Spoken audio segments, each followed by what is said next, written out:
नमस्कार, जय हिंद, सत श्री अकाल बच्चों। जैसा कि भाई आप सबको पता है, आपका टर्म 1 का एग्जाम होगा एमसीक्यू लेवल पे होगा 12th क्लास के बच्चों का, ठीक है। और एमसीक्यू लेवल पे ह्यूमैनिटीज़ के जितने भी सब्जेक्ट है उनके एमसीक्यू मैं विद एक्सप्लेनेशन बहुत अच्छे से आपको समझा रहा हूँ। आप एक बार एक वीडियो को पूरा अंत तक देखें और उसके बाद किसी भी बुक से, कोई से भी, कहीं से भी उठा के नेट पे से एक बार सर्च करके देखना कि आपको किसी का भी आंसर नहीं पता हो। ऐसा नहीं हो सकता, क्योंकि एक्सप्लेनेशन से सब कुछ ही, पूरा चैप्टर एक तरह से रिवाइज हो जाता है और पूरा चैप्टर कहीं से भी एमसीक्यू पूछ लिया जाए तो कहीं से भी नहीं छूटेगा, ठीक है भाई। इसी के साथ करते हैं वीडियो शुरू।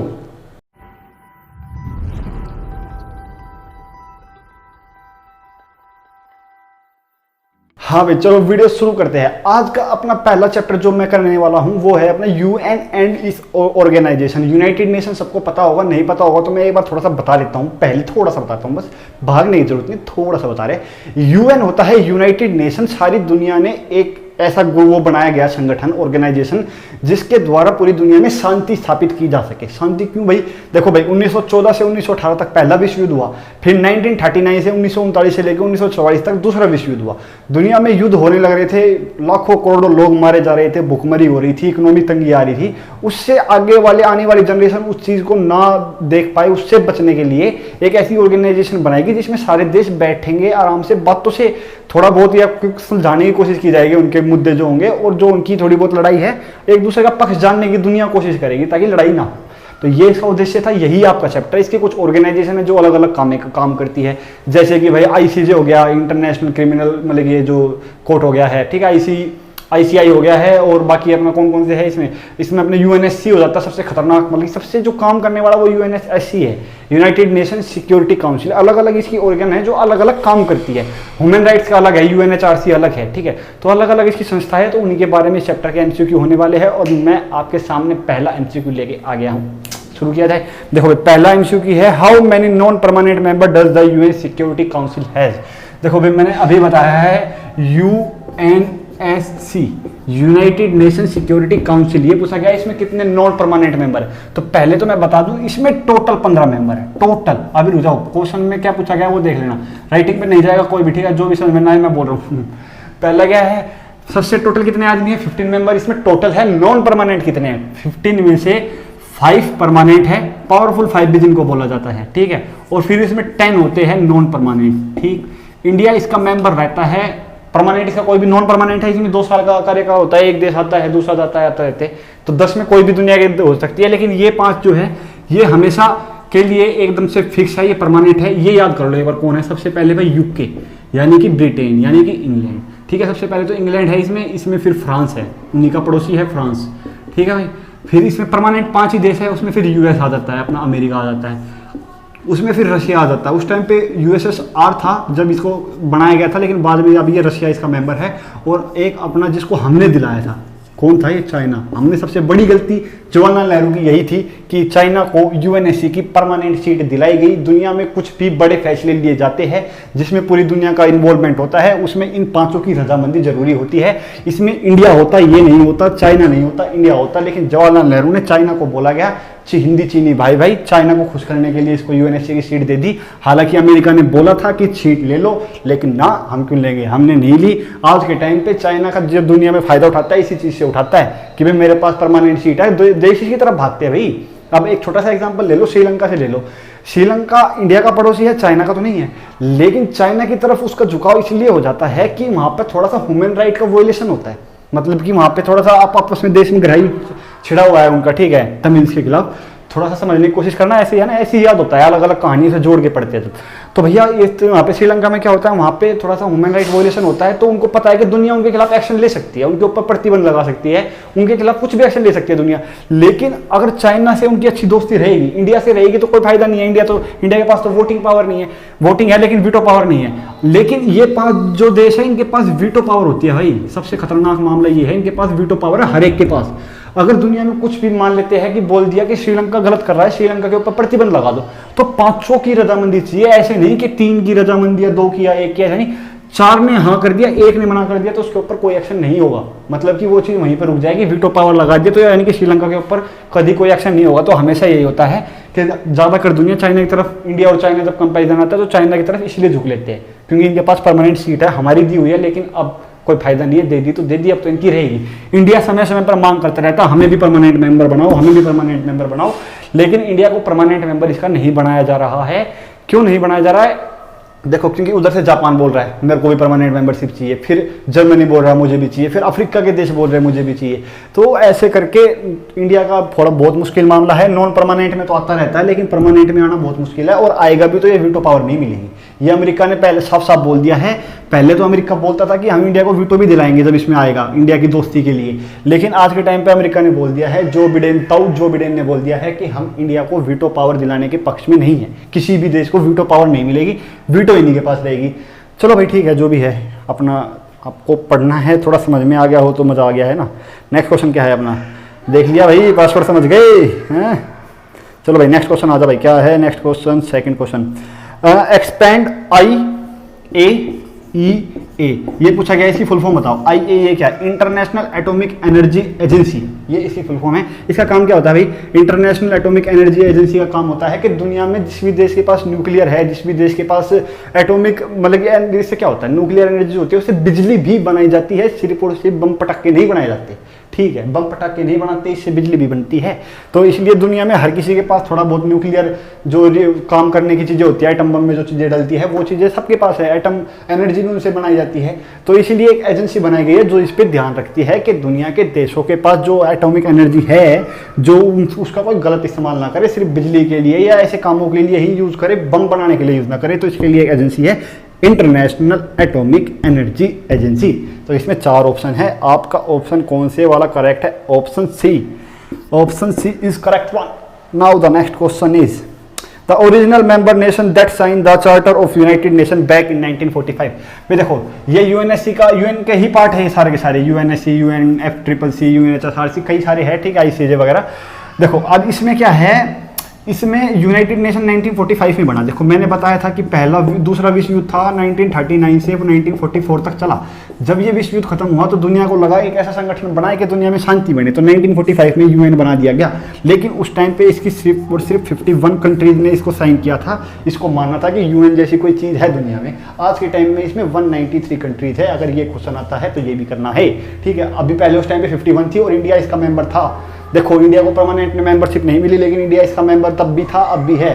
शुरुआती मतलब कि सब शुरू से चला रहा है। इंडिया रिफॉर्म की मांग कर रहा है इसमें, दबा दबा के बहुत। हर बार हर कंट्री मतलब कि जितने भी प्रधानमंत्री आते हैं, हर सरकार आती है, सबकी ये मांग होती है कि इसमें हमें परमानेंट मेंबर बनाया जाए। पावरफुल 5 स्टेटस बढ़ेगा, दुनिया में हमारी कद बढ़ेगा। लेकिन वो थोड़ा सा मुश्किल लग रहा है, बिना वीटो के मिला भी तो कोई फायदा नहीं है, ठीक है, कोई बात नहीं। 51 जब थे, 51 जब थे, 193 अब टोटल है। ये इसका आंसर हो गया है 51। नेक्स्ट क्वेश्चन देखते हैं भाई अपना। नेक्स्ट क्वेश्चन आ जाओ भाई। Next question, question number 4, the United nation most visible public figure and the representative head is the. देखो भैया इसमें सिक्योरिटी जनरल होता है, जो इसका हेड होता है सिक्योरिटी जनरल होता है। आज के टाइम पे कौन है? एंथोनियो गुतरोस, ऐसे कुछ नाम है, देखो पढ़ना बोला नहीं जाएगा। एंथोनियो गुतरोस, वो जीभ में आ जाता है गुतरोस, जो भी है देख लेना। एंथोनियो गुतरोस इसका आज के टाइम पे सेक्रेटरी जनरल है। कुछ पोस्ट दी गई है, इसमें हेड कौन होता है? CEO, मतलब कि चीफ एग्जीक्यूटिव ऑफिसर नहीं होता भाई, ये सेक्रेटरी जनरल होता है, एडमिनिस्ट्रेटिव ऑफिसर, बाकी कुछ नहीं। इसका आंसर है B, answer number B. Okay, 4th का है ये। 5th का आ जाते हैं भैया। Trygve Lie was the first secretary general from, कौन से देश का था भाई? देखो जब ये यूएन बना था 1945 में, तो इसका सबसे पहले सिक्योरिटी जनरल था ये अपना जो भी भाई साहब है, ये ट्राइगवे लाई। ये कौन से देश से थे? ये नॉर्वे से थे भाई। नॉर्वे बहुत अच्छा देश है, बहुत मजेदार देश है, हर चीज़ में नंबर 1 पे रहता है। मतलब कि हर चीज़ में नहीं, दुनिया में खुशहाली, हैप्पीनेस इंडेक्स, स्वच्छता, पहुँचता, हर चीज़ में अच्छे पे ऊपर यही रहता है। नॉर्वे बहुत अच्छी कंट्री है, लेकिन इंडिया से अच्छी नहीं है। इस चीज़ को दिमाग में रख लेना, कोई बात नहीं भाई। Next question, the 2 aspect of human rights are. Human rights के किन कारणों से ह्यूमन राइट क्या होता है? ह्यूमन राइट होता है जैसे ही आपने इंसान के रूप में जन्म लिया, आपको कुछ राइट्स मिल जाते हैं, सारे नहीं, कुछ राइट्स मिल जाते हैं कि आपके खिलाफ कोई क्रूएलिटी ना की जाए। मतलब कि दुनिया में जो आतंकवादी होते हैं उनके भी ह्यूमन राइट्स होते हैं भाई, ये ऐसा बोलते हैं। ये मतलब कि जो लोगों को बेरहमी से मारते हैं उनके साथ इंसानों जैसा सलूक होना चाहिए। जो औरों के साथ इंसानों जैसा सलूक नहीं करते उनके साथ भी इंसानों जैसा सलूक होना चाहिए। छोटा सा एग्जांपल लो, अब मैं बताता हूँ। पहला विश्व युद्ध हुआ 1914 से 1918 तक पहला विश्व युद्ध हुआ, जिसमें जर्मनी के ऊपर बहुत खतरनाक वो हार गया था जर्मनी, ठीक है। जर्मनी के ऊपर ब्लेम लगाया गया कि तुमने दुनिया को युद्ध में झोंका है, तुम्हारी वजह से लाखों करोड़ों लोग मरे हैं। तो जर्मनी के ऊपर धड़ाधड़ सैंक्शन लगा दिया, उनकी जमीन छीन ली, जिसके बाद हिटलर उभर के आया और दूसरा विश्व युद्ध कर दिया हिटलर ने, ठीक है भैया। दूसरा विश्व युद्ध कर दिया है हिटलर ने। कब किया? ये कर दिया। क्यों किया? क्योंकि उनका देश के साथ बहुत बुरा व्यवहार हुआ था। तो दुनिया को लगा कि भाई अगर हम ऐसे ही होता रहा, दूसरा विश्व युद्ध खत्म हो गया, फिर से जर्मनी आ गया, फिर से जर्मनी के ऊपर या जापान के ऊपर जो देश हारे उनके ऊपर ऐसी सैंक्शन लगा देंगे, तो आने वाले समय में तीसरा विश्व युद्ध भी होगा, उनके लोगों के अंदर गुस्सा भरेगा। तो इसलिए इंसान को इंसान की तरह ट्रीट किया जाए, ये इनकी मांग थी कि कोई भी कैसा भी हो। तो ये ह्यूमन राइट जो बना हुआ है यूनाइटेड नेशन का भी, इस पर क्वेश्चन क्या था, कौन से 2 एस्पेक्ट है इसमें मेन? देखो इसमें पहला ऑप्शन है social and legal aspect. Social aspect तो आप ह्यूमन राइट्स में नहीं आता। सोशल यानी सोसाइटी का कुछ ह्यूमन राइट्स से नहीं आता। नेचुरल एंड लीगल, देखो आप इंसान बाय बर्थ क्या हो, आप एक नेचुरल बीइंग हो ना, कुदरत की देन हो ना। तो ये एक नेचुरल और लीगल, मतलब कि लीगली बाइंडिंग है। अगर आपके साथ आपका ह्यूमन राइट का कोई वायलेशन करता है तो ये लीगली बाइंडिंग है। गवर्नमेंट मतलब कोई भी अगर आपके खिलाफ कुछ होता है तो उसके करता है ऐसा ह्यूमन राइट वायलेशन, तो उसके खिलाफ एक्शन होगा। तो इसका आंसर है बी। ओके भाई, चलो भाई नेक्स्ट क्वेश्चन आता है 7। The main objective of the International Atomic Energy Agency is to promote. हीरा, इसका काम क्या था? मैंने अभी बताया, न्यूक्लियर एनर्जी पर देखना कि कौन कैसे यूज कर रहा है उसको। इसका आंसर है A, peaceful use of nuclear energy. तो इसका आंसर ए हो गया है। देखा पहले क्वेश्चन में मैंने एक्सप्लेन ऐसा कर दिया था कि इसके अब कितने भी क्वेश्चन बन जाए सारे करोगे, यही होना चाहिए, यही होना चाहिए, यही देखना चाहता हूं भाई मैं सबके। अब क्वेश्चन नंबर 8 है, when was world trade organization was setup. World trade organization कब सेटअप की गई? WTO कब सेटअप की गई? देखो भाई ये इसका पहले नाम था GATT, मतलब इसका नाम क्या होगा? GATT क्या होता है? General agreement of trade and tariff. पहले इसका नाम ये था, जिसको बाद में 1995 में चेंज करके WTO बनाया गया, वर्ल्ड ट्रेड ऑर्गेनाइजेशन। इसका काम सिर्फ ट्रेड मतलब थोड़ा बहुत टैक्स वगैरह का देखना था, इसलिए इसको रिफॉर्म किया गया। देखो इंडिया में 1991 में 1992 में क्या आया? एक रिफॉर्म आया, बहुत तगड़ा रिफॉर्म आया। देश की सरकारों ने बिजनेस से पीछे हट गई, बोली बिजनेस करेगी प्राइवेट पार्टियां, प्राइवेट लोग बिजनेस करेंगे ताकि प्राइवेट लोगों के पास पैसा आए। ये इंडिया में कब किया गया? LPG रिफॉर्म जब आया इंडिया में, ठीक है। लिबरलाइजेशन, प्राइवेटाइजेशन, ग्लोबलाइजेशन रिफॉर्म के साथ इंडिया में ये रिफॉर्म लेके आए 1991 1992 में। तो दुनिया में ट्रेड बढ़ रहा है बहुत तेजी से। तो ये जो पहले वाला गेट था, जो ऑर्गेनाइजेशन थी जो बिजनेस ट्रेड देख रही थी दुनिया की, ये इसका स्कोप बहुत छोटा था। तो इस पूरी दुनिया की ट्रेड को संभालने के लिए नया बनाया गया वर्ल्ड ट्रेड ऑर्गेनाइजेशन 1995 में। और ये गेट तो इसके साथ ही बन गया था, 1945 में ही शुरुआत हो गई थी इसकी। तो भैया ये भी हो गया है अपना। Next, the more weightage to India proposal for permanent membership in the security council is. देखो भाई इंडिया, इस मैंने बताया UNSC में डिमांड कर रहा है कि हमें भी सीट दी जाए, हमें भी सीट दी जाए, ऐसे इंडिया डिमांड कर रहा है। तो इंडिया का इस बात पे पीछे क्या दम है, ऐसा क्यों है? देखो इसमें कुछ भी दे रखा हो, लेकिन मैं पहले बताता हूँ। दुनिया की दूसरी सबसे बड़ी जो वो है पॉपुलेशन किसकी है? हमारी है, ठीक है। तो भैया अगर ये पूरी दुनिया के खिलाफ, अगर पूरी दुनिया के लिए अगर ये डिसीजन लेंगे, और एक इतना बड़ा देश जिसकी इतनी बड़ी पॉपुलेशन है, दुनिया का हर 16वां 17वां इंसान इंडियन है, उसके बारे में डिसीजन लेने की सरकार जो है वो यहाँ पे है ही नहीं, तो इसका क्या फायदा? ये अपने अपने फायदे करेंगे। दुनिया तो फिर भी, दुनिया जो सारी इंडिया में बैठी हुई है उसका तो लॉस हो रहा है, उसको तो कोई रिप्रेजेंट नहीं कर रहा। तो सबसे बड़ी पॉपुलेशन दूसरे नंबर पे, तो ये हमारी एक इसके पीछे है, ये ऑप्शन में नहीं है इसमें, ठीक है। एक तो ये भी हमारी डिमांड है, एक हमारी इकोनॉमी इतनी तेजी से ऊपर जा रही है, मतलब कि हम दुनिया की चौथी पांचवी सबसे बड़ी अर्थव्यवस्था है। ब्रिटेन से आगे पीछे हम होते रहते हैं, हमसे ऊपर फिर ये अपना ये चले जाते हैं। कौन सा है अपने से ऊपर है? अपना एक US है, और अपना चाइना है, और ब्रिटेन है, और इंडिया है चौथे पे है, जापान को पछाड़ के होता रहता है, आगे पीछे होते रहते हैं। तो दुनिया की इतनी बड़ी अर्थव्यवस्था का इसमें ध्यान नहीं है। अब देखो रशिया में एक छोटा सा बताता हूँ, यूरोप छोटा सा कॉन्टिनेंट है, एशिया के मुकाबले तो बहुत छोटा कॉन्टिनेंट है, और उसमें से दो देश आए हुए हैं जिनकी आज के टाइम पे इतनी पावर नहीं है। अमीर ये जो ब्रिटेन था, जब हमारे देश के ऊपर राज किया, जब इसके पास पावर थी, अब इसके पास इतनी पावर नहीं है। तो ये खामखा की ओवर रिप्रेजेंट कर रखा है। और एशिया से सिर्फ और सिर्फ चाइना है, इतना बड़ा कॉन्टिनेंट है एशिया, उससे सिर्फ और सिर्फ चाइना है। ये दोनों में आ जाता है, इसको भी आप इसमें लगा सकते हैं यूरोप की तरफ से, ठीक है। तो इसका और इसमें क्या दे रखा है?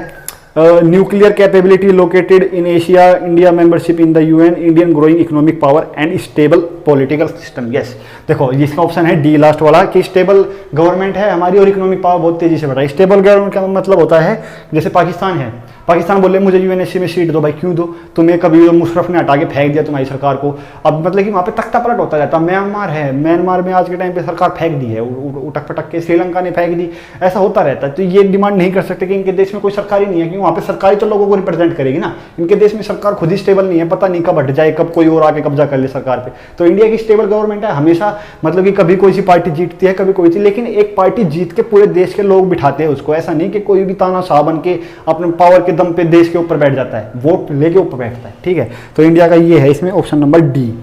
Next question number 10, how many जजेस are there in the ICJ, International court of Justice में कितने जजेस है ये पूछा गया है। ICJ में टोटल कितने जजेस होते हैं, इसमें होते हैं 15 जजेस।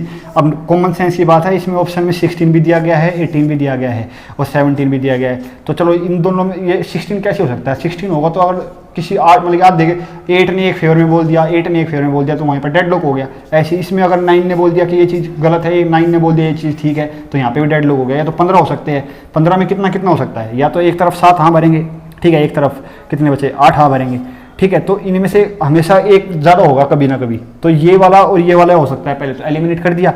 अब मैं आपको बता दूंगा, अगर याद नहीं रहे तो पेपर में तो याद है कर लेना कि 15 है। मैंने एलिमिनेट करने का एक छोटा सा तरीका बताया आपको, ठीक।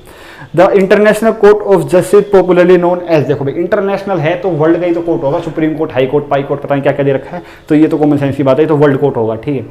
Next question number 12, the international organization that work for the protection of human right all over the world, देखो भाई पूरे दुनिया में ह्यूमन राइट का प्रोटेक्शन वो करने के लिए, प्रोटेक्शन करने के लिए एमनेस्टी इंटरनेशनल एक ऑर्गेनाइजेशन है, मतलब कि एक तरह से NGO भी बोलते हैं इसको, कि ये दुनिया में ह्यूमन राइट्स देखती रहती है। इंडिया में भी कोई जेल वगैरह में कैदी मर जाता है, सबसे फालतू रुका यही मचाती है एमनेस्टी इंटरनेशनल। तो इसका आंसर अपना एमनेस्टी इंटरनेशनल हो गया। इसके बाद ये IMF दे रखा है। IMF का मतलब क्या होता है, monetary fund, international monetary fund, ये मतलब पैसे से लेना देना हो गया, ठीक है। तो इसका कुछ ह्यूमन राइट से लेना देना नहीं है। वर्ल्ड ट्रेड ऑर्गेनाइजेशन मैंने बताया था, ट्रेड ऑर्गेनाइजेशन का काम तो ट्रेड देखना है, ह्यूमन राइट से क्या लेना देना इसका। अगला है इंटरनेशनल कोर्ट, तो इंटरनेशनल कोर्ट का काम है क्या सही क्या गलत उसको देखना, ह्यूमन राइट्स का लेना देना इसका नहीं होता। बाद में अगर मान लेते कोई केस हो गया कि भाई इसके साथ ह्यूमन राइट का वायलेशन हुआ है, उसके बाद वो ICJ में जाएगा, पहले उसको एमनेस्टी इंटरनेशनल देखती है, ठीक है। तो ये अपना 12 हो गया है। अपना नेक्स्ट क्वेश्चन है, मार्क करेक्ट और wrong against each of the following statement below about the veto power. Veto power के बारे में कुछ स्टेटमेंट दी गई है, इनमें से कौन सी सही है कौन सी गलत है ये बताना है। तो अपनी पहला क्वेश्चन है, only the permanent member of the security council possess the veto power. ये आप अपने आप से बता सकते हो करेक्ट है या रॉन्ग है। भाई करेक्ट है, इन्हीं पांचों के पास ही तो वीटो पावर है, परमानेंट मेंबर है, इन्हीं के पास वीटो पावर है, औरों के पास नहीं है, इन 10 के पास नहीं है। तो इसका आंसर आपको पता है करेक्ट है, ये स्टेटमेंट ठीक है। अगली स्टेटमेट है, it is a kind of negative power. Yes, it is a kind of negative power because it prohibit so many cases, so many revolution that world want to take in scenario. Okay, मैं यही बताना चाह रहा था कि दुनिया में जब बड़े बड़े चेंज लाने चाहते हैं तो कोई सा भी देश वीटो लगाता है तो वो उसको रोक देता है। वीटो लगाने के बाद वो काम नहीं हो पाता, तो ये एक तरह से नेगेटिव पावर है। ओके भाई, इसका हो गया है, ये करेक्ट है। The secretary general uses this power when not satisfied with any decision. ये बोला गया है जो ये सेक्रेटरी जनरल होता है इसका, कि ये भी वीटो लगा सकता है जब ये इनकी बातों से सहमत ना हो। ऐसा कुछ नहीं है, इन्हीं 5 देशों के पास है, इन्हीं पांचों के पास है, और किसी के पास नहीं है, सिक्योरिटी जनरल के पास नहीं है। तो ये वाली स्टेटमेंट गलत है, रॉन्ग है। One veto can stall a security council resolution. अभी तो मैंने बताया कि किसी एक भी देश ने, अगर 4 देश हाँ भर रहे हैं, एक ने भी मना कर दिया तो वो वीटो पावर वहाँ पे लग गई तो काम वहीं पर रुक जाएगा, वो काम आगे नहीं होगा। देखो मैं बताता हूँ, सबसे ज़्यादा मेरे हिसाब से अमेरिका ने लगा रखी है वीटो पावर। कितनी है, 100 से ऊपर लगा रखी है इसने, 80-90 के पास इसने लगा रखी है।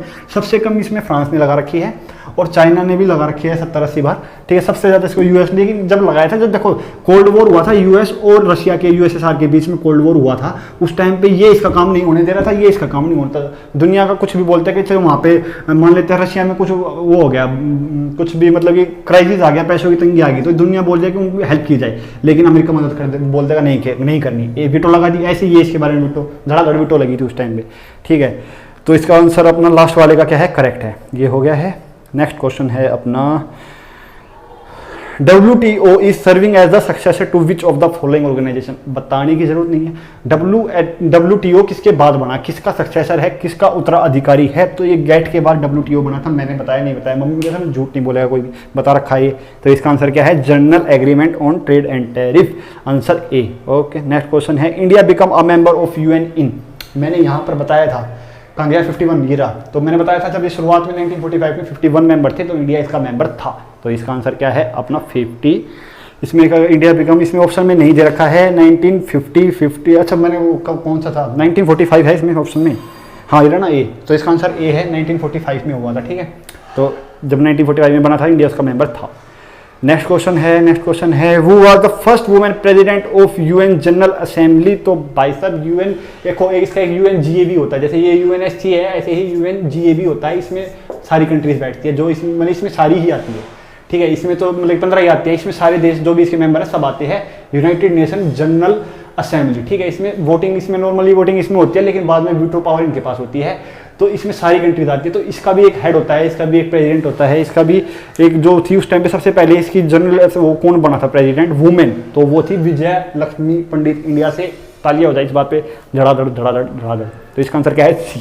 नेक्स्ट क्वेश्चन है, which one of the following is not a permanent member of the UN security council, बताने की जरूरत नहीं है, ये 5 है, इसके अलावा कोई भी ऑप्शन में है तो जिसमें इंडिया दे रखा है, ये दुखती नस पे इन्होंने हाथ रख दिया है, इसमें इंडिया नहीं है। ठीक है, तो इन्होंने बहुत हट कर दिया है ये क्वेश्चन पूछ के, कोई बात नहीं। नेक्स्ट क्वेश्चन है, the prime objective of UN is, UN का प्राइम ऑब्जेक्टिव क्या था, UN का प्राइम ऑब्जेक्टिव ये एक फिल इन द ब्लैंक्स है। तो peace and prosperity in world, note to make, क्या था इसका कि दुनिया को हम हेल नहीं बनने को, ये रहा क्वेश्चन। The United Nation was not created to take humanity to the heaven but to save it from the hell, who made this statement. वाह भाई वाह, बहुत तगड़ी स्टेटमेंट बोली गई है कि यूनाइटेड नेशन पे बार बार पे एलिगेशन रखते रहते हैं कि ये जो काम करने के लिए आई थी वो नहीं हो पाया, दुनिया में अब भी हमले होते हैं, दुनिया में अब भी आतंकवाद है, UN का क्या काम है।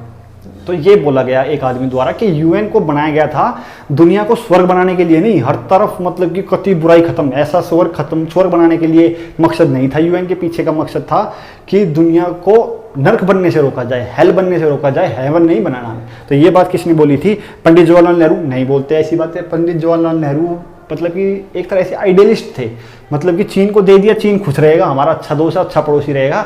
लेकिन कौटिल्य यानी कि चाणक्य बहुत पहले कह चुके थे ये बात कि दुनिया में पड़ोसी पड़ोसी दुश्मन रहेगा, पड़ोसी पड़ोसी हमेशा दुश्मन रहेगा। और दुनिया के किसी भी देश में देख लो, पड़ोसी अड़ोस पड़ोस में ज़्यादातर दुश्मनी रहती है, क्योंकि इनका थोड़ा सा क्या होता है ना, एक तो बॉर्डर डिस्प्यूट तो हर देश का रहते ही है।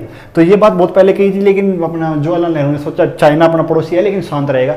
ये 1962 में युद्ध के बाद समझ में आया कि भाई ये किसी का नहीं है। कोफी अन्नान ठीक है, अच्छा आदमी है, एक मतलब जनरल सेक्रेटरी रहे ये भी, ठीक है, लेकिन ये स्टेटमेंट इनकी नहीं है। इन्होंने इंडिया का फेवर किया था UNSC में मेंबरशिप के लिए, कोफी अन्नान ने, ठीक है। अगर ऐसा आता है तो ये बैन कीमन कौन है ये नहीं पता भाई साहब, लेकिन ये जो लास्ट है डैग हैमर्सकोल्ड जो भी है भाई साहब, ये इन भाई साहब ने ये स्टेटमेंट दी थी, ठीक है। तो ये इसका आंसर हो गया है। बाकी सारे फिल इन द ब्लैंक्स है, लेकिन बता देता हूँ मैं, देख लेना, ठीक, ऑप्शन नहीं आएंगे। The highest functionary of UN is UNSC, सबसे ज्यादा काम किसका है, सबसे महत्वपूर्ण हाईएस्ट कौन है, UNSC मैंने बता रखा है। The UN security council has permanent and non permanent member, तो इसमें क्या बताना है, the UN security council has permanent and number बता देते हैं, ठीक है। 10 नॉन परमानेंट होते हैं, 5 परमानेंट होते हैं। Dash is the present UN general secretary कौन है इस टाइम पे, सेक्रेटरी जनरल कौन है, एंटोनियो गुतेरेस, बता रखा है ये मैंने। दोबारा बन गए 2021-22 में, अभी दोबारा बन गए, दूसरा टर्म है उनका ये, ठीक है। अब आता है which member of UN is the single largest contributor to the UN। देखो UN को भी काम करने के लिए पैसा मांगता है, पैसा सबसे ज्यादा कौन देता है, अमेरिका देता है इससे सबसे ज्यादा पैसा, तो इसका ये ऑप्शन है, ठीक है। नेक्स्ट क्वेश्चन है, name any 2 member who are having veto power, इनमें से 500 में से कोई सी बता दो, कोई सी भी बता दो, ये है। Which country is a serious contender for permanent member of security council, सबसे ज्यादा इसमें कौन आदमी है, कौन सा देश है जो होना चाहिए UN सिक्योरिटी काउंसिल का, UNSC का मेंबर होना चाहिए, वो इंडिया होना चाहिए, क्योंकि इंडिया की मैंने आपको बता दिया, पॉपुलेशन बड़ी, इकोनॉमी ज़्यादा और स्टेबल गवर्नमेंट, ठीक है। तो भैया ये आज के आपके MCQ थे। वीडियो अच्छी लगी तो शेयर कर दो, जल्दी से जल्दी लाइक कमेंट और शेयर तो कर ही कर दो। और सारे चैप्टर के इसके अगर और MCQ आपको लगता है करने हैं तो वो भी मैं करा दूँ।